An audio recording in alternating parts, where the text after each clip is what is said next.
तो last class जो मैंने क्वेश्चन दिया था वो तुम लोगों ने ट्राई किया क्या? एक काम करो, let's begin by you sending me that pic of the ट्रायलन, अगर किसी ने ट्राई किया तो। मैंने क्वेश्चन दिया था सॉलिड हेमिस्फीयर को ऐसे रखने के बाद,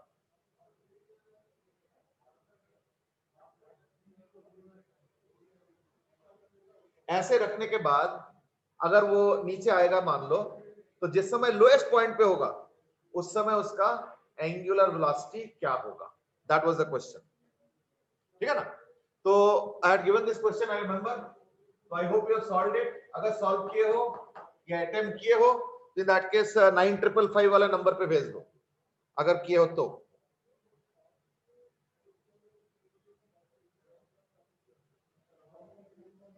अगर भेज रहे हो तो 9555 वाले पे ही भेजना, क्योंकि बाकी में अभी फिलहाल लॉगिन नहीं होगा, ठीक है ना? जल्दी भेज दो।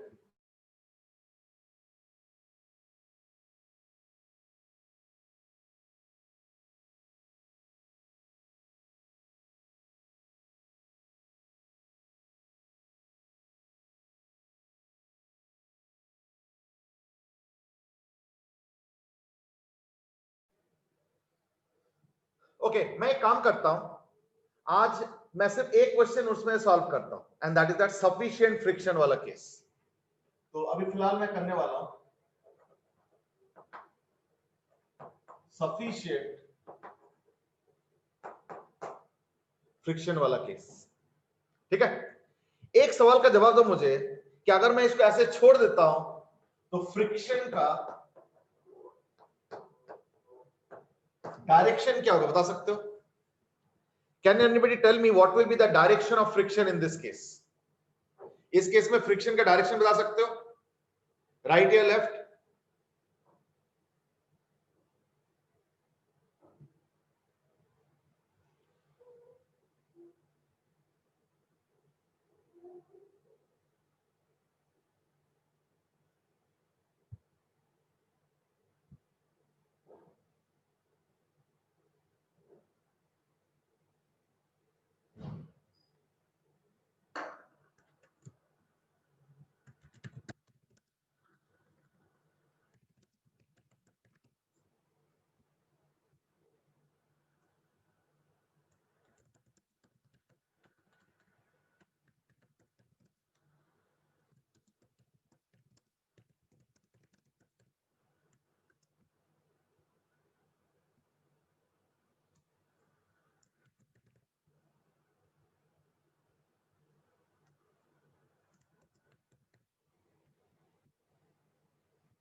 कि पोल में ना थोड़ा टाइम लग जाता है, otherwise poll is very fascinating, है ना? चलो ठीक है, मैंने वही पोल का ही डिसाइड किया, लॉन्च पोलिंग कर दिया मैंने। What is the direction of friction in this particular case?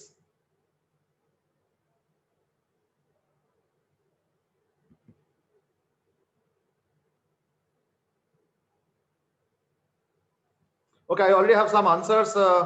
वैसे तो आंसर आने शुरू हो गया था। Aditya was the first one to give the answer, फिर अंश ने दिया, अरियंत, अर्नव, ऋषभ, पार्थ, ध्रुव, अर्नव ने भी दिया था। चलो let me stop the polling now. Out of 42, 27 have attempted till now. अब मैं इसको एंड कर रहा हूं, let's see what is the result. वैसे जब मैं घर से करता था तो याद है मुझे कि मेरा वीडियो फ्रीज होता था, और लास्ट क्लास मैंने किया था तो वीडियो फ्रीज नहीं हुआ था। आज देखते हैं क्या होता है, एंड पोलिंग करता हूं तो। चलो, I am ending the poll now. Well, the results are that 8 people have said कि friction will be towards the left, and 25 people have said, अच्छा मैं share result भी कर देता हूँ, 25 people have said that the friction will be towards the right, and democracy के हिसाब से अगर हम चलें तो right वाला ही आंसर सही होना चाहिए। But I'm also little bit worried कि 8 लोगों ने left भी बोला था, जबकि यहाँ पे देखो सोचने का तरीका बड़ा क्रिस्टल क्लियर है। ऑब्वियसली ये ऐसे नीचे गिरेगा, है या नहीं? इस तरफ नीचे गिरेंगे, तो अगर मैं सेंटर ऑफ मास देखता हूं तो सेंटर ऑफ मास कैसे ट्रैवल करेंगे? इस तरफ, है या नहीं? तो अगर सेंटर ऑफ मास मान लो, अगर मान लो सेंटर ऑफ मास इस तरफ ट्रैवल कर रहे हैं, तो यानी उसका एक कंपोनेंट किधर होगा? इधर होगा। तो देयरफॉर सेंटर ऑफ मास का अगर मोशन इस तरफ हो रहा है तो सेंटर ऑफ मास का मोशन कौन करा रहा है? Obviously friction. So therefore friction has to be towards the right. हाँ, अगर इसको स्वैप कर देते तो लेफ्ट हो जाता. स्वैप मतलब अगर मैंने ऐसे कर दिया होता तो, लेकिन अभी फिलहाल मैंने डी के शेप में रखा है, तो in this case friction will be obviously towards the right. ठीक है, चलो. So that was the judgement. Sir.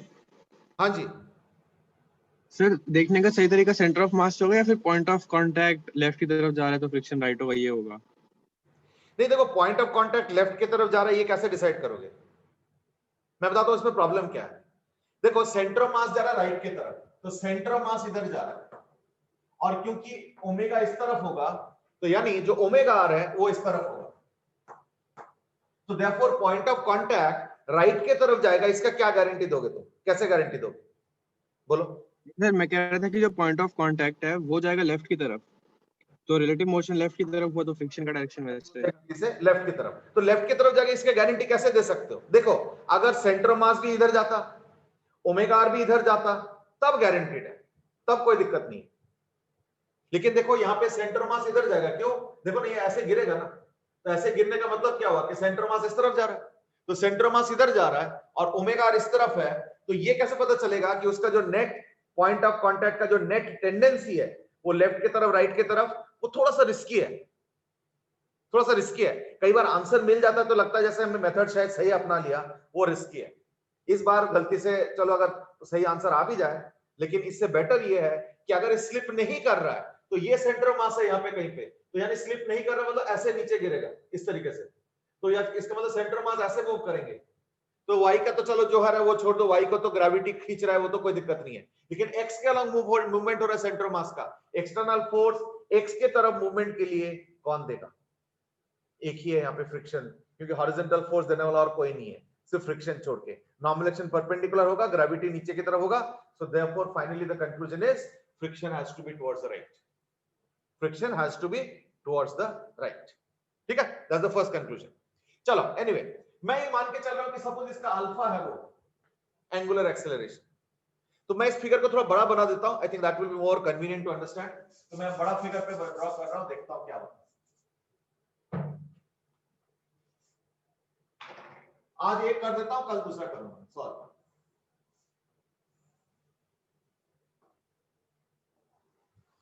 तो ये तो सेंटर ऑफ मास है, ये सॉलिड याद होगा सॉलिड स्फीयर लिया था मैंने, तो सॉलिड स्फीयर का मतलब ये होगा कि ये 3r/8 है. तो मैं एक काम करता हूं, ये स्मॉल r ले लेता हूं. This is suppose small r, तो देयरफॉर इसका सेंटर ऑफ मास का इस वक्त एक्सेलरेशन क्या होगा? अल्फा इनटू स्मॉल r, और ये थीटा ले लो सपोज, है ना, तो ऑब्वियसली फिर क्या होगा ना, ये भी थीटा होगा. तो यानी मैं हॉरिजॉन्टल मोशन के लिए क्या इक्वेशन लिख सकता हूं ना, m into alpha cos theta. लेकिन ध्यान रखना मैंने कैपिटल R नहीं लिखा है, मैंने स्मॉल r लिखा है, ध्यान रखना स्मॉल r लिखा है. तो ये कौन प्रोवाइड कर रहा है? फ्रिक्शन. और क्या, मैं इस वक्त एक नॉर्मल एक्शन भी काम कर रहा होगा और एक mg भी काम कर रहा है, तो therefore mg minus m is equal to ma, है ना. तो ma बोलते क्या होगा? Alpha r cos theta. अभी हम लोगों के अननोन्स क्या क्या है? n f alpha. अब एक काम करो, तीसरा इक्वेशन लिख के दिखाओ मुझे. What will be the third equation? जल्दी लिख के भेजो. What will be the third equation? जल्दी लिख के भेजो.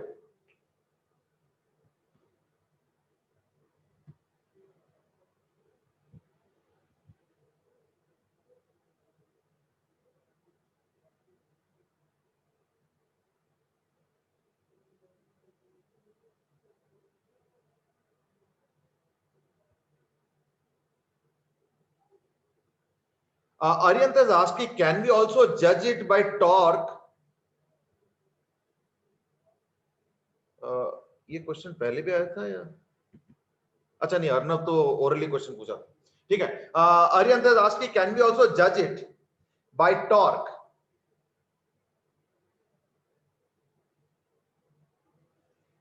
ना देखो, फ्रिक्शन का जो डायरेक्शन है ना, ये टॉर्क से डिसाइड करना थोड़ा सा मुश्किल है. Let me elaborate. अब देखो ये सब जो सवाल आता है ना, छोटे छोटे सवाल है, लेकिन एक तो नंबर वन ये हमेशा पूछ लिया करो क्योंकि उसी बहाने डिस्कशन हो जाता है। अब देखो अरिहंत ने एक आइडिया प्रपोज किया है, जैसा अभी थोड़ी देर पहले अर्नव ने बोला था कि मैं तो सेंटर ऑफ मास का वेलोसिटी और जो है ओमेगा और उसको देख के डिसाइड कर रहा था फ्रिक्शन, तो मैंने एक्सप्लेन किया कि उसमें एक रिस्क फैक्टर रहता है। आज गलती से आंसर सही आ जाना does not mean that I am following the right method also. तो मैंने उस मेथड में क्या कमी है बताया था और फिर मैंने उससे इजियर मेथड बताया and I am sure that would be more convincing. That's point number 1। वो तो अरिहंत अर्नव का क्वेश्चन था, खत्म हो गया। अरिहंत ने पूछा है कि कैन वी जज direction of friction with the help of torque. ये अरिहंत ने एकदम वैलिड सवाल पूछा है और देखा होगा कई बार मैंने भी डिसाइड किया था direction of friction with the help of torque. खास करके याद करके देखो इस केस के टाइप के जो केसेस हमने डिस्कस किए थे, इसमें फ्रिक्शन का डायरेक्शन हमने टॉर्क से निकाला था। तो सवाल ये है कि अरिहंत इज आस्किंग कि क्या मैं इसमें भी कर सकता हूं। इस क्वेश्चन में थोड़ा सा मुश्किल है ना? क्यों मुश्किल है जरा समझो। पहली बात तो हमारे पास टॉर्क के लिए क्या क्या ऑप्शंस है। हमारे पास या तो सेंटर ऑफ मास का ऑप्शन है या तो इंस्टेंटेनियस एक्सिस ऑफ रोटेशन। तो इस केस में ये तो हो गया IAOR, ये हो गया IAOR, this is your IAOR और एक सेंटर ऑफ मास। अच्छा, अगर मैं IAOR के अबाउट टॉर्क का एनालिसिस करूंगा, अगर मैं IAOR के अबाउट टॉर्क का एनालिसिस करूंगा तब तो फ्रिक्शन का टॉर्क आएगा ही नहीं। क्यों? फ्रिक्शन तो उसी पॉइंट के थ्रू पास हो रहा है। तो यानी इससे फ्रिक्शन का टॉर्क का डायरेक्शन तो जज नहीं कर पाओगे, सॉरी फ्रिक्शन का डायरेक्शन तो जज नहीं कर पाओगे। अब रह गया centre of mass. Centre of mass में भी दिक्कत है। सेंटर ऑफ मास में दिक्कत पता क्या है कि देखो यहाँ पे दो टॉर्क लग रहा है। एक नॉर्मल रिएक्शन, ये देखो ऐसे है। तो नॉर्मल रिएक्शन जो है उसको क्लॉकवाइज, अच्छा बाय द वे ये घूम कैसे रहा है, मैं इसका जो अल्फा है वो क्लॉकवाइज है। अब बताओ नॉर्मल रिएक्शन तो उसको क्लॉकवाइज टॉर्क दे ही रहा है। अब फ्रिक्शन उसको अपोज करके और टॉर्क को घटा रहा है या फ्रिक्शन उसको सपोर्ट करके और टॉर्क बढ़ा रहा है, ये मुझे कैसे पता चलेगा? है या नहीं? हाँ, अगर नॉर्मल रिएक्शन का टॉर्क, अगर मान लो नॉर्मल रिएक्शन का टॉर्क एंटी क्लॉकवाइज होता, अगर नॉर्मल रिएक्शन का टॉर्क एंटी क्लॉकवाइज होता, उससे मैं गारंटी दे सकता हूं कि हाँ फ्रिक्शन का डायरेक्शन क्या होगा। क्यों? क्योंकि friction in that case clockwise torque provide कर रहा होगा, है या नहीं? लेकिन इस वक्त दिक्कत क्या है कि मोशन क्लॉकवाइज हो रहा है, मतलब अल्फा क्लॉकवाइज है और normal reaction clockwise torque provide कर रहा है। देखो सेंटर मास का बोर्ड अगर देखते हो तो ये क्लॉकवाइज टॉर्क प्रोवाइड कर रहा है। अब फ्रिक्शन क्लॉकवाइज हो तो थोड़ा असिस्ट कर गया, ऑपोजिट हो तो थोड़ा अपोज कर गया। Now how will I be able to जज कि डायरेक्शन क्या है ना? एक बार मैं फिर से एक चीज और बता रहा हूं। इस क्वेश्चन में अगर मान लो नॉर्मल रिएक्शन का टॉर्क एंटी क्लॉकवाइज होता तो यानी क्लॉकवाइज कौन घुमा रहा है? फिर फ्रिक्शन, तो फ्रिक्शन का डायरेक्शन गारंटीड होता। पर इस क्वेश्चन में अभी इस वक्त टॉर्क के अप्रोच से फ्रिक्शन का डायरेक्शन बताना थोड़ा सा मुश्किल है। That's what I was trying to say. I hope now that's okay. Yes Arihant, अगर अभी भी कुछ डाउट है तो लैंग्वेज में पूछ के भेज दो, नहीं तो यस भी बता सकते हो। चलो anyway let's proceed. Third equation, अभी एक दो इक्वेशन आ चुका है फॉर एन का, एक और इक्वेशन चाहिए। Go ahead.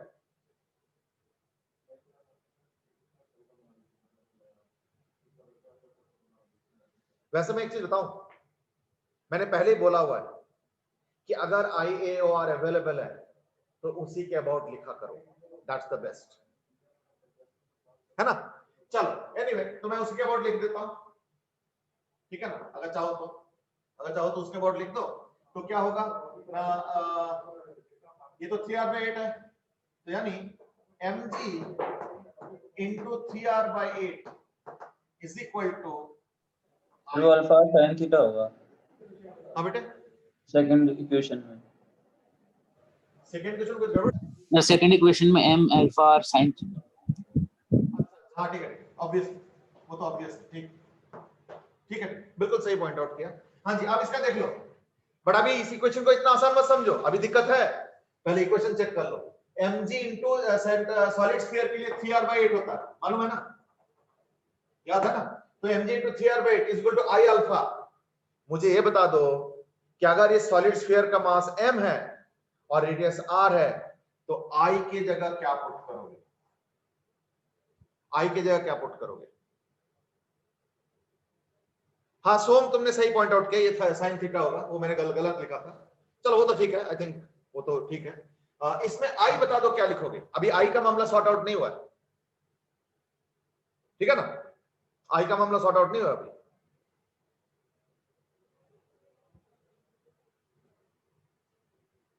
आई का मामला क्या होगा फिर बताओ?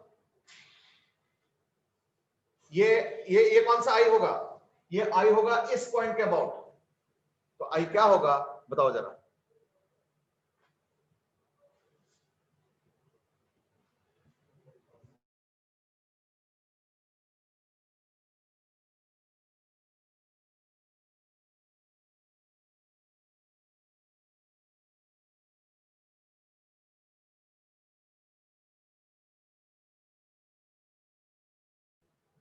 हाँ वो मैंने म्यूट खुद किया था। अच्छा अब देखो, एक आंसर आ चुका है ध्रुव शर्मा का 2/5 mr² प्लस mr²। आर्यन से इसकी पैरेलैक्सिस थ्योरम लगा देंगे। नहीं, पैरेलैक्सिस थ्योरम लगाने में मना नहीं कर रहा हूं मैं बेटे, पॉइंट इज समथिंग एल्स। चलो एक काम करते हैं, अब तो आई वाला मामला रह गया ना, बाकी तो हो गया, तो मैं मिटा देता हूं। आई का मामला देखता हूं क्या होगा। हमें बेसिकली क्या है ना कि आई इस पॉइंट के अबाउट चाहिए, इस पॉइंट के अबाउट आई चाहिए, है ना? तो जरा बताओ, अगर मैं यहां के अबाउट आई लेता हूं तो ये कितना होगा ना? ये होगा 2/5 mr²। याद आ रहा है ना? ये r है, ये m है, तो इसका हो गया 2/5 mr²। ओके, लेकिन हमें पता है कि ये जो ICM है पता नहीं कितना है ना? तो ICM के बाद शिफ्ट करके 2/5 बना, तो यानी ICM, ठीक है, तो यानी ICM प्लस m इंटू ये 3r/8 है, याद आ रहा है ना? तो ये हो गया 3r/8, m इंटू 3r/8 का whole square is equal to 2/5 mr²। I hope that's okay. अब मुझे इसको यहां से यहां शिफ्ट करना है, तो क्या होगा ना? अगर ये 3r/8 है और ये r है, so therefore I about IAOR क्या होगा ना? ICM प्लस ये वाला शिफ्ट, इसको मैं स्मॉल r लगा रहा हूं, plus m into small r। I hope you are getting it. अब ये m स्मॉल r क्या है ना?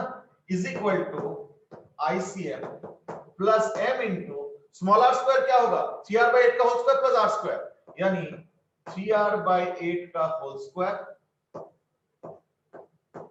Plus r²। अब बताओ, ICM में तो 2/5 mr² माइनस ये है, तो यानी 2/5 mr² minus m into 3r/8 whole square plus ये वाला टर्म है प्लस m इंटू 3r/8 का होल स्क्वायर प्लस r²। तो देखो ये और ये कैंसिल हो गई, यानी कितना बचा फिर? So therefore I about IAOR is equal to 2/5 mr² plus mr²। ये इसका एक्चुअल लॉजिकल सोचने का तरीका है। बस अब तो हो गया, अब ये IAOR यहां पे लगा दो, अब तो हो गया 7/5। That's it.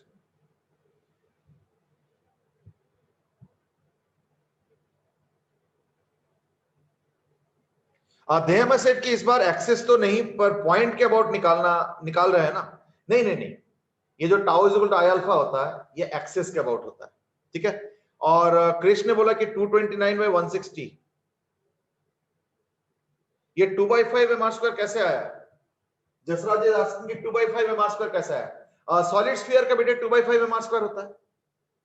अच्छा हाँ, समझ गया मैं तुम्हारा डाउट क्या रहा है। ओके, ठीक है, सुनो, मैं समझ गया डाउट क्या है। देखो, सॉलिड पूरा स्फीयर अगर हुआ, अगर सॉलिड पूरा स्फीयर हुआ तो इस एक्सिस के अबाउट क्या होता है? 2/5 mr²। हो गया।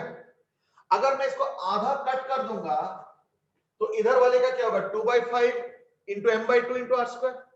बट एक चीज बताओ, मैं तो m/2 को ही m समझ रहा हूं ना। अब भाई देखो, आधा हो गया, मैं समझ रहा हूं, तुम सोच रहे हो कि 2/5 क्यों? 4/5 होना चाहिए, आधा करना, सॉरी 2/5 की जगह 2/10 होना चाहिए, आधा करना चाहिए।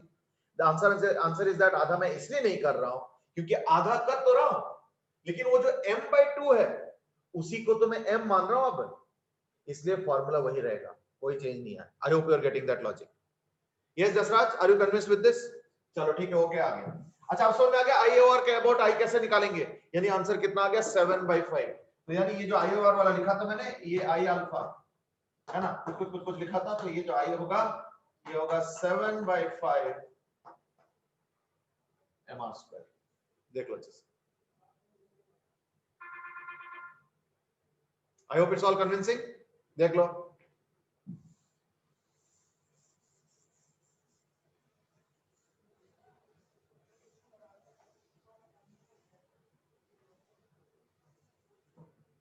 किसी कोई सवाल तो नहीं है? चलो I think that's the end of the question. मैंने कल जो 2 होमवर्क दिए थे उसमें से एक फ्रिक्शन वाला था, उसको तो मैंने सॉल्व कर दिया।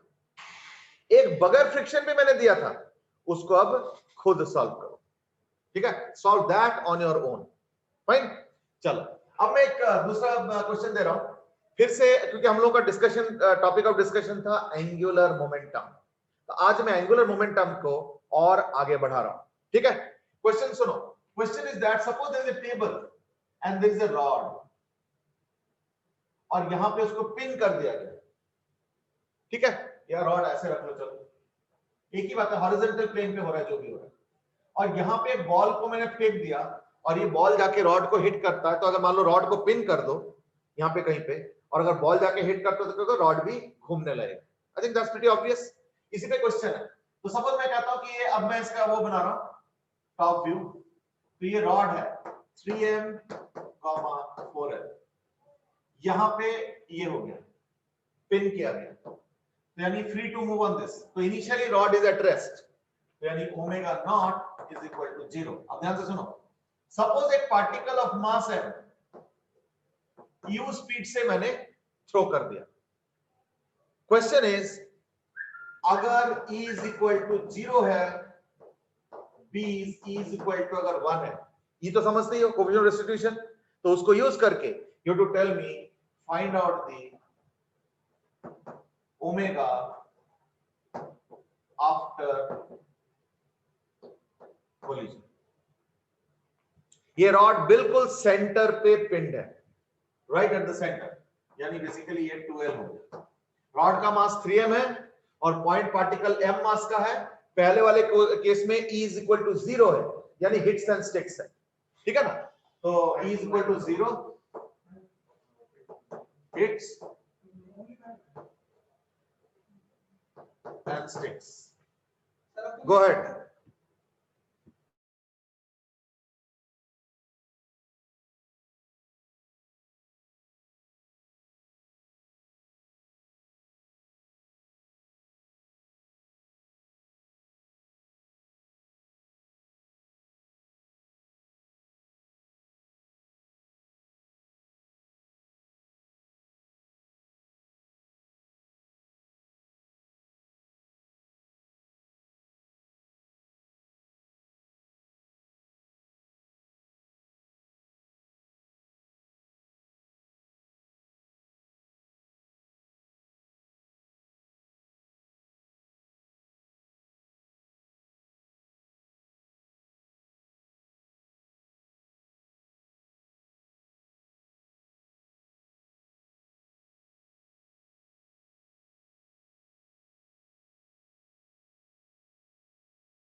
ओके, एक आंसर आ चुका है and that is 3u/2l। Krishna ने दिया, जसराज ने दिया ul/4। नहीं बेटे जसराज, ul तो हो भी नहीं सकता ना, u/l हो सकता है, क्योंकि डायमेंशनली तो ओमेगा पूछा है ना, तो डायमेंशनली तो ओमेगा u/l हो सकता है, ul नहीं हो सकता। हाँ u/4l हो सकता है, मैं भी चेक करता हूं। क्रिश 3u/2l तो थोड़ा सा अनलाइकली लग रहा है, क्योंकि 3u/2l मतलब काफी ज्यादा है, तो एनर्जी तो फिर एक्स्ट्रा हो जाएगा ना, वो भी मुश्किल लग रहा है। चलो सबका आंसर u by 4l आ रहा है. Shreyasi, अरियंत, Jasraj, everybody is getting the same answer u by 4l and therefore let me now investigate. पहला case angular momentum conservation. Angular momentum conservation किसके अबाउट लगाया जाए ना? एंगुलर मोमेंटम कंजर्वेशन के लिए centre of mass of the system कोई जरूरी नहीं है. Let me make it very clear. Angular momentum conservation के लिए सेंटर ऑफ मास जरूरी नहीं है. तुमको वो एक्सिस देखना पड़ेगा जिसके अबाउट टॉर्क 0 है. ये चीज ध्यान रखना. तो देयरफॉर इस केस में क्या होगा, ऑब्वियसली हम पिन को मानेंगे. क्यों? क्योंकि पिन के अलावा अगर कोई और पॉइंट लेते हो फिर पिन का जो फोर्स है वो एक्सटर्नल टॉर्क का काम करेगा और वो जो है तुम्हारा एंगुलर मोमेंटम कंजर्वेशन करने देगा नहीं, क्योंकि एंगुलर मोमेंटम कंजर्वेशन के लिए टॉर्क 0 होना चाहिए. तो पिन के कारण क्या होगा, टॉर्क 0 नहीं बन पाएगा अगर तुम पिन के अलावा कोई और पॉइंट के अबाउट एंगुलर मोमेंटम कंजर्व करना चाहोगे. तो अगर मैं कोई और पॉइंट के अबाउट एंगुलर मोमेंटम कंजर्वेशन करना चाहूंगा तो पिन का फोर्स जो है अड़चन क्रिएट करेगा. तो देयरफॉर मैं पिन को ही ले रहा हूं एज द पॉइंट या axis about which I am going to conserve angular momentum. तो देयरफॉर इनिशियल मोमेंटम क्या होगा, mvr. तो mvr, r बोलते हैं 2l है. ये देखो एक्सिस से 2l, क्योंकि रॉड का लेंथ 4l है तो ये 2l हो. ये हो गया angular momentum conservation before collision. Is equal to, पहले तो E is equal to 0, hits and sticks है तो उसके बाद क्या होगा ना, दोनों चिपक जाएंगे. चिपक जाएंगे तो क्या होगा ना, equal to m l square by 12.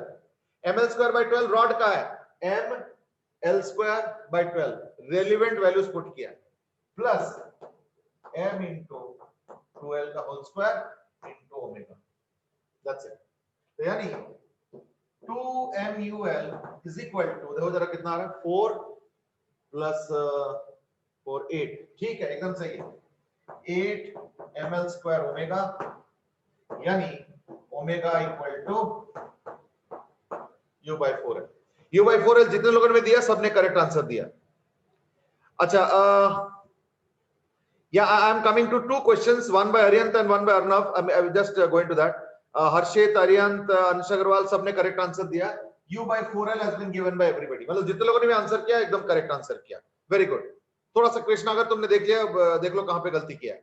अच्छा, Aryant has asked, after collision there is an impulsive force, so there is a torque, so how can we conserve angular momentum? बिल्कुल बात सही बोला Aryant, लेकिन पता क्या है, वो जो इंपल्सिव फोर्स की बात कर रहे हो ना, वो एक दूसरे पे लग रहा है. बॉल पे इंपल्सिव फोर्स नीचे की तरफ लग रहा है, रॉड पे इंपल्सिव फोर्स ऊपर की तरफ लग रहा है. तो ये तो इंटरनल हो गया ना. तो इंटरनल फोर्स का तो टॉर्क वैसे भी लेना नहीं है. क्यों? क्योंकि फोर्स तो आपस में बैलेंस हो जाएगा. तो therefore equal and opposite torque हो के नेट टॉर्क में वो कंट्रीब्यूट नहीं करेगा. तो हमें सिर्फ एक्सटर्नल टॉर्क से मतलब है. So therefore this impulsive force that will happen during collision, the impulsive force that will happen during collision will happen on each other. इसलिए उसका कोई काउंटिंग नहीं. ठीक है, एक इंपल्सिव फोर्स पिन पे भी लगा है, लेकिन मैंने पिन के about he angular momentum conserve किया, इसलिए पिन वाला जो फोर्स है वो काउंट नहीं किया गया. Therefore we have got the answer. तो पहले वाले का तो आंसर आ गया, यानी एक आंसर आ गया, omega after collision is equal to u by 4. अब बी का, बी पे E इज इक्वल टू 1 है, तो इसलिए पहली बात तो ये तो खत्म हो गया. बी पे क्या होगा, अब मैं E इज इक्वल टू 1 वाला कर रहा हूं. देखो इनिशियल एंगुलर मोमेंटम तो वही होगा, m into u into l, l नहीं 2l is equal to, let us say after collision इसका हो गया ओमेगा और इसका हो गया सपोज v. तो मैं ये मान के चल रहा हूं कि रॉड जो है ओमेगा से घूम रहा है आफ्टर कोलिजन और जो पार्टिकल है वो v वेलोसिटी से जा रहा है आफ्टर कोलिजन. ध्यान रखना. तो एंगुलर मोमेंटम क्या हो जाएगा ना, m l square by 12 into omega, ये रॉड का प्लस पार्टिकल का m v r.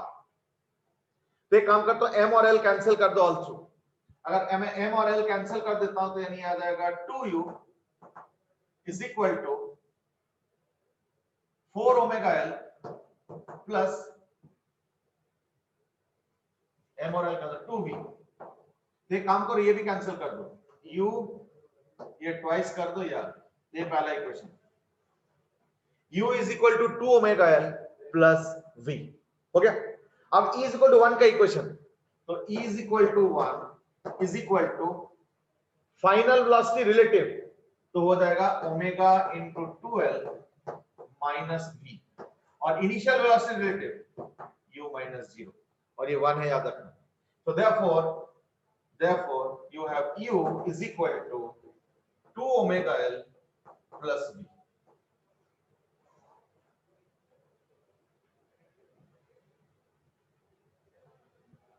ठीक है, माइनस v। ठीक है, देख लो। तो इसका मतलब क्या हुआ, देखो कि अगर दोनों को ऐड करता हूं मैं तो इन दैट केस v भी खत्म हो गया, 4 omega l is equal to u आ रहा है, यानी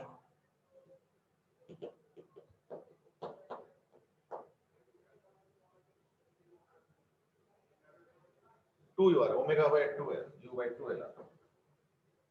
इस बार ओमेगा आ गया u बाय 2l। ठीक है, ओमेगा आ गया u बाय 2l, तो ये खत्म हो गया, और v इज इक्वल टू 0, यानी ये पार्टिकल रुक जाता है, ये पार्टिकल रुक जाता है आफ्टर कोलिजन। ठीक है, ध्यान से देखो। नाउ यू माइट से ऐसे तो हम लोग is equal to 1 same mass में देखते थे ना। देखो पार्टिकल के लिए जो होता है वो रोटेशन में भी दिखेगा, ऐसे कुछ नहीं। यहाँ पे देखो एक का मास m है और एक का मास 3m है, और ये पार्टिकल जो है रुक गया आफ्टर कोलिजन। एक काम करता है, एनर्जी का हिसाब किया जाए। Initial energy k1 that is before collision is equal to half mv square, यानी half mu square. After collision क्या हुआ है, पार्टिकल तो रुक गया है, ये देखो, और सिर्फ रॉड घूम रहा है, तो उसका एनर्जी निकाला जाए। तो k2 is equal to half m l square by 12 into omega. Omega क्या है, u बाय 2l का होल स्क्वायर, ओमेगा स्क्वायर। देख लो तो देखो जरा कितना आ रहा है, देख रहे हो। यानी क्या हुआ इस पर्टिकुलर केस में, ये पर्टिकुलर केस है, कोई और केस में कुछ और होगा। इस पर्टिकुलर केस में क्या हो गया, जो इनिशियल काइनेटिक एनर्जी है बिफोर कोलिजन आफ्टर कोलिजन भी वही काइनेटिक एनर्जी आ गया। देखो देखो, यानी E इज इक्वल टू 1 लिया था हमने, तो एनर्जी कंजर्व हो गया। ठीक है, और E इज इक्वल टू 0 लिया था, तो उसमें ऑब्वियसली एनर्जी लॉस हुआ होगा। हमने कैलकुलेट तो नहीं किया, but then you can do it in your own time and you will see that energy is conserved. तो यानी क्या हो गया, इस केस में एनर्जी कंजर्व्ड हुआ है। ठीक है, अच्छा अभी क्वेश्चन और आया हुआ है, and that is from Arnav. Arnav is asking कि अगर इस क्वेश्चन में पूछा गया कि find linear velocity when rod turns by theta angle, तो कैसे करेंगे? Find the linear velocity when rod turns by theta angle. Linear तो जीरो नहीं हो जाएगी क्योंकि हिंज है बीच में। नहीं, किसका लीनियर वेलोसिटी? सर जो पॉइंट ऑफ कोलिजन है। नहीं देखो, आफ्टर कोलिजन ओमेगा तो बदलेगा नहीं है, नहीं ओमेगा तो बदल नहीं रहा। जैसे मैं एक एग्जांपल दे रहा हूं, सपोज ओमेगा आ गया 2 पाई रेडियन पर सेकेंड। मैं एग्जांपल ले रहा हूं, इसको मत देखो, इसमें तो ओमेगा आ चुका u बाय 2l, but let us say omega आ गया 2 पाई रेडियन पर सेकेंड, यानी एक सर्कल 1 सेकंड में कंप्लीट कर रहा है। आई थिंक इजी है। तो 1/4 ऑफ ए सेकंड में क्या करेगा ना, ये पार्टिकल जो है ना, ये पॉइंट ऑफ कोलिजन क्या होगा, यहां से यहां आ जाएगा। 1/4 सर्कल में पॉइंट ऑफ कोलिजन क्या होगा, यहां से यहां आ जाएगा। तो इस पॉइंट का स्पीड क्या होगा, ओमेगा इनटू आर। आर बोलते क्या है, 2l है इस केस में। I don't know why you are asking this question. I mean कुछ दिमाग में और था मुझे लग रहा है, क्योंकि इसमें तो कुछ है ही नहीं। जब मर्जी वेलोसिटी निकाल लो, उसमें क्या दिक्कत है। कोई भी टाइम पे थीटा तो हमें मालूम है, थीटा इज ओमेगा टी। तो देखो अगर तुम ये भी छोड़ो, कोई भी टाइम पे ले लो ओमेगा टी, तो यानी ये हो गया ओमेगा टी थीटा, और इसका वेलोसिटी क्या होगा आफ्टर कोलिजन, अगर ओमेगा है तो इसका वेलोसिटी होगा ओमेगा इनटू 2l। आ गया। अब cos थीटा sin थीटा कर लो अपने आप, where theta is equal to omega T. तो अपने आप cos थीटा sin थीटा कर लो, ये कंपोनेंट और ये कंपोनेंट। तो I can easily find out the velocity of the point of collision on the rod at any time t। बस cos theta sin theta करना है या नहीं। तो अगर ये थीटा इज ओमेगा टी है तो ये भी ओमेगा टी होगा, तो ये 90 माइनस ओमेगा टी, तो ये ओमेगा टी। तो ये वेलोसिटी कितना होगा फिर 2 ओमेगा l, एक minute, omega T 90 minus omega T, हां cos ओमेगा टी। ये हो गया y एक्सिस के velocity at any time t। और एक्स एक्सिस का वेलोसिटी क्या होगा, मैं जगह नहीं है इसलिए मैं लिख नहीं रहा हूं, 2 omega L sine omega T with a negative sign and so. तो किसी भी टाइम अगर किसी भी पॉइंट का वेलोसिटी चाहिए, forget about the point of collision, मैं कह रहा हूं किसी भी टाइम पे किसी भी पॉइंट का वेलोसिटी चाहिए तो बड़े आराम से इस पर्टिकुलर मेथड के थ्रू तुमको मिल जाएगा। ठीक है, इज दैट ओके अर्नव? या कुछ और पूछना चाह रहे थे, या कुछ और पॉइंट था जिसको तुम एज ए क्वेश्चन पूछ रहे हो but may be that is not connecting with the point in your mind? कुछ और पूछना चाह रहे थे क्या? यस अर्नव? सर मैं खुद कंफ्यूज हूँ, ये तो क्लियर है। कुछ और तभी मैंने एक क्वेश्चन डाउट था मेरा। हाँ, एक बार फिर से बोलो। सर वो क्वेश्चन मेरे को ध्यान नहीं आ रहा, कुछ इसी तरह का था, मैं एक बार ढूंढ के आपको भेज दूंगा व्हाट्सएप पे। चलो कोई नहीं, अच्छी बात है, नो प्रॉब्लम। चलो ठीक है, सो दैट वाज। अच्छा, इसमें एक मैं लास्ट क्वेश्चन पूछना चाहूंगा, इसमें मैं एक लास्ट क्वेश्चन पूछना चाहूंगा, इज दैट सेम क्वेश्चन, ये suppose initially omega naught angular velocity से घूम रहा है, ऑलरेडी घूम रहा है, ध्यान रखना, और मैंने एक पार्टिकल m से इसको कुछ इनिशियल वेलोसिटी देके भेजा है और यही पूछा जा रहा है कि u का वैल्यू क्या रखोगे, so that e is equal to 1 हो and the rotation of rod exactly reverses। या चलो एक काम करो, for a change is equal to 1 ना करके हाफ कर लो, 1 is slightly easier to handle है, और कोई बात नहीं। तो e is equal to half है, और क्या इनिशियल वेलोसिटी देके इस मास को फेंकोगे, हिट कर दिया, यानी बेसिकली क्या हो गया, देखो ये रॉड घूम रहा था, ये पार्टिकल आया, उतने ही एंगुलर वेलोसिटी से उल्टे डायरेक्शन में घूमने लगा, तो उसके लिए क्या यूज से तुम फेंकोगे, with e is equal to half as the backdrop. ठीक है, जल्दी अब ट्राई करो।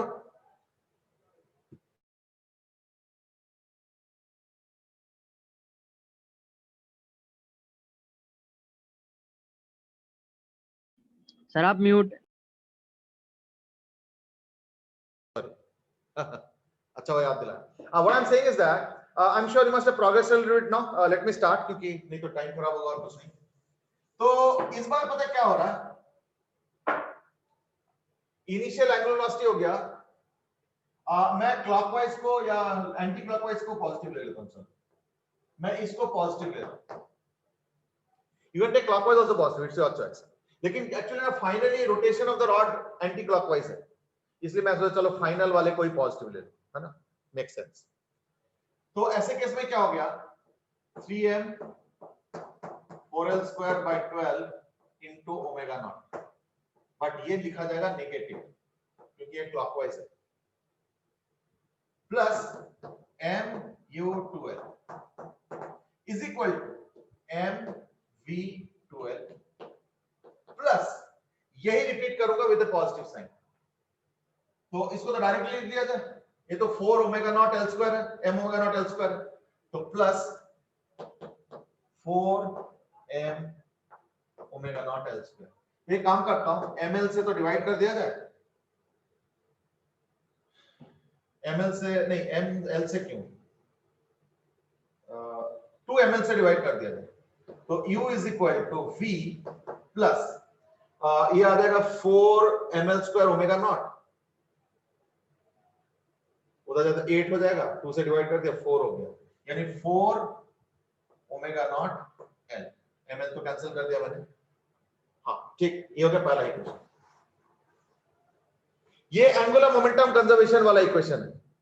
इन द मीनवाइल अगर सॉल्व करके आंसर आ रहा है तो आंसर भेजो, ठीक है ना, don't just wait for my answer, हमें नॉट रिक्वायर्ड।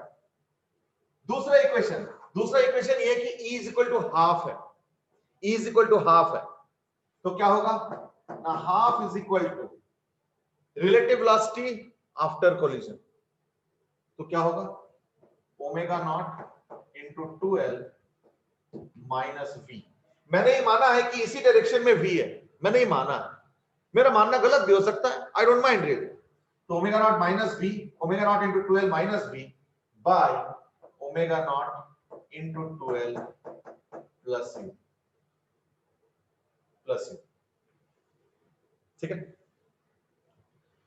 तो इसमें अगर 2 से मल्टीप्लाई कर देता हूं तो यानी ये आ गया u इज इक्वल टू, या एक काम करें u 2 से मल्टीप्लाई ना ही कर तो अच्छा है, यानी हो जाएगा u by 2 is equal to omega naught l इधर चला जाएगा, यानी omega naught l minus b, ये आ रहा है शायद।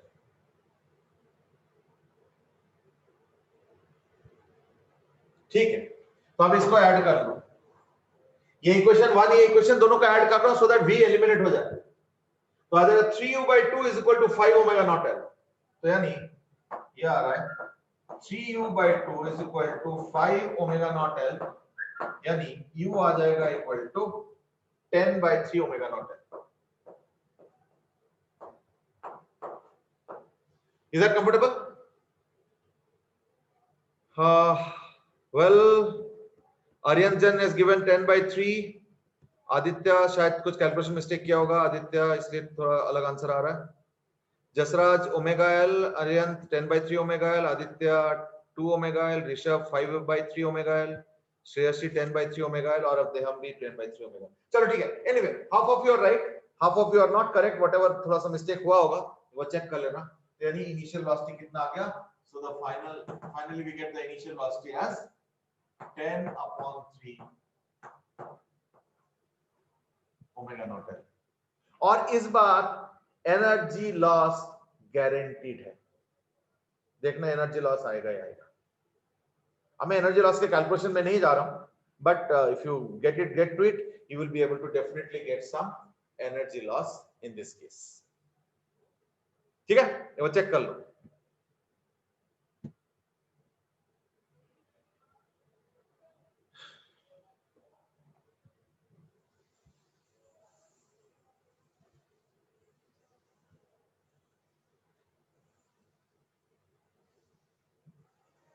चलो पिन और हिंज वाले क्वेश्चंस लगभग इतना ही करना है और जरूरत नहीं है। पिन हिंज वाले जितने भी क्वेश्चंस हैं और हमने जितने क्वेश्चन सॉल्व किया है, अब तुम लोग कोई भी एक्सरसाइज सॉल्व कर लो, बुक सॉल्व कर लो, मटेरियल सॉल्व कर लो, देखना पिन हिंज टाइप के जो क्वेश्चंस है जिसमें एंगुलर मोमेंटम कंजर्वेशन को लेके आगे सॉल्व करना पड़ता है, देखना लगभग सॉल्व हो जाएगा।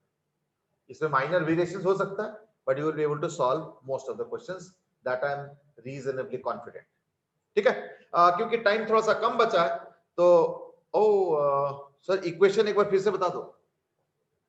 इक्वेशन देखो, पहले वाला तो एंगुलर मोमेंटम का है, तो एंगुलर मोमेंटम में इनिशियल 2 टर्म है, फाइनल में भी 2 टर्म है, तो उसमें अगर कोई टर्म में दिक्कत है सोम तो उसको पॉइंट आउट करो। और E इक्वल टू हाफ के लिए मैंने क्या किया, देखो इनिशियली इसका जो वेलोसिटी आ रहा था वो है ओमेगा नॉट इंटू 2l और इसका था u, तो इनिशियल तो अप्रोच कर रहा है तो ऐड होगा, तो ये देखो ऐड होगा इनिशियल, देख रहे हो। और बाद में क्या हो रहा है, बाद में ये ऐसे चला गया ओमेगा नॉट इंटू 2l से और ये ऐसे जा रहा है v से, तो फाइनल यानी आफ्टर कोलिजन रिलेटिव वेलोसिटी क्या हो रहा है, omega naught into 2l minus v, ये देखो 2 omega naught l minus v। और वेलोसिटी बिफोर कोलिजन क्या है, sorry relative velocity before collision क्या हो रहा है, दोनों को ऐड कर दो, तो देखो ऐड किया और e का वैल्यू हाफ था तो e का वैल्यू हाफ कर दिया, relative velocity after collision upon relative velocity before collision. ठीक है, तो ये चीज, ये इक्वेशन का पैटर्न। चलो ऐसे सेड अर्लियर कि अब मैं कोई नया कांसेप्ट इंट्रोड्यूस नहीं करूंगा आज, या नया टाइप का क्वेश्चंस डिस्कस नहीं करेंगे आज। मैं एक क्वेश्चन वो दे देता हूं जिसके ऊपर हम लोगों ने ऑलरेडी डिस्कशन कर रखा है। ठीक है, एंड दैट इज, ये बड़ा प्रैक्टिकल क्वेश्चन है, देखा होगा कभी कभी 4 ओमेगा नॉट l स्क्वायर, अच्छा वो एंगुलर मोमेंटम कैसे, m l स्क्वायर बाय 12, ये I हो गया इनटू ओमेगा नॉट।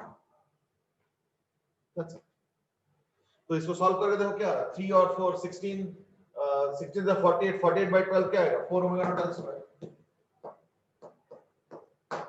बाकी प्लस माइनस इसलिए क्योंकि रॉड एक डायरेक्शन में घूम रहा है और क्वेश्चन कह रहा है कि एग्जैक्टली रिवर्स हो जाता है, तो एक बार उसी को प्लस लिया, एक बार उसी को माइनस लिया, तो ये angular momentum due to the rod. Anyway, let me come back to the question that I was saying. Aditya has asked, will there be chemistry class today? Yes, there will be chemistry class today, but I think शायद inorganic का class होगा, और जहां तक मुझे पता है शायद वंदना मैम लेगी, बाकी एक बार देख लेना. अच्छा, मेरा क्वेश्चन सुनो, ये प्रैक्टिकल चीज है. कई बार देखा होगा कि हम ऐसे क्रिकेट बॉल को लेते हैं, ऐसे कर लेते हैं, जरा ध्यान से देखो मेरा मूवमेंट, ऐसे कर देते हैं, हमें बड़ा मजा आता है, थोड़ा क्रिकेटिंग फील आता है, मतलब तो हम लोग क्या करते हैं, बॉल को यूं कर देते हैं ऐसे, और फिर उसको दोबारा पकड़ते हैं. इस एक्सपेरिमेंट को थोड़ा और आगे बढ़ाओ. कई बार हम लोग इसको ऐसे फेंकते हैं और फिर छोड़ देते हैं, यानी the ball goes up and then hits the ground, और उसके बाद इंटरेस्टिंग चीज होता है. क्या होता है, अगर ऐसे करके, यानी अगर ऐसे करके अगर बॉल को फेंक दो ऊपर, तो देखना बॉल नीचे आता है, बाउंस करता है और हमारे पास वापस आता है. ये चीज देखा होगा, आई एम श्योर, कि बॉल को ऐसे करके फेंक दो तो बॉल टप्पा खाने के बाद, बाउंस करने के बाद हमारे पास वापस आता है. उसी बॉल को ऐसे गिरा दो, तो इन दैट केस क्या होता है, वो लगभग वर्टिकली ही बाउंस करता रहता है जब तक वो रुक नहीं जाता. लेकिन अगर ऐसे करके छोड़ो, है ना, तो in that case ball bounce करके हमारे पास आ जाता है, या हमारे करीब आ जाता है. अब कितना आएंगे नहीं आएंगे वो तो डिपेंड करता है, बट यस, आता तो जरूर है. अब क्वेश्चन सुनो. क्वेश्चन इज दैट, अगर मान लो न्यू कोएफिशिएंट ऑफ फ्रिक्शन है और एक बॉल को हमने यहां से ऐसे फेंक दिया यू और थीटा पे with a very large omega naught. The question is, theta क्या होना चाहिए, है ना, थीटा क्या होना चाहिए, find theta so that the ball retraces its path. ये question, so that the ball retraces its path. Retraces its path का मतलब होता है कि ये यूं जाए और इसी रास्ते से वापस आए. ठीक है, हाँ, obviously E is equal to 1. That is the question. That is the question. ठीक है, जल्दी आंसर करो, तब तक जो है मैं अटेंडेंस भी ले लेता हूं, और आंसर करो जल्दी अब. हाँ, तो एक चीज देखो जरा, कि मैंने अभी तो टाइम अप हो गया, इसलिए मैं बस इतना ही दे देता हूं, इसको कल करेंगे, और या एज ए होमवर्क रख लो, इसको सॉल्व करेंगे. एक चीज देखो, E is equal to 1 तो मस्ट है. E is equal to 1 इसलिए मस्ट है क्योंकि अगर मान लो इसको रिट्रेस करना है, तो यानी मैक्सिमम हाइट वही आना पड़ेगा, यानी जाते हुए जो मैक्सिमम हाइट है, आते हुए भी वही मैक्सिमम हाइट होना चाहिए. अगर आते हुए वही मैक्सिमम हाइट है, इसका मतलब क्या है कि उसका इनिशियल वेलोसिटी वर्टिकल वही होना चाहिए जो कि इनिशियल थ्रोइंग के वेलोसिटी, यानी पोस्ट कोलिजन उसका वर्टिकल वेलोसिटी उतना ही होना चाहिए जितना कि एट द लॉन्चिंग टाइम हुआ है. यानी E is equal to 1 तो मस्ट है, यानी E is equal to 1 अगर ना भी दिया रहे ना, तो भी हमें E is equal to 1 he assume करके चलना पड़ेगा, क्योंकि E is equal to 1 के बगैर रिट्रेसिंग तो नहीं पॉसिबल है. इतना तो मालूम है. बाकी आंसर क्या आएगा वो तो देखना पड़ेगा. अभी देखता हूं किसी का कोई आंसर आया है तो.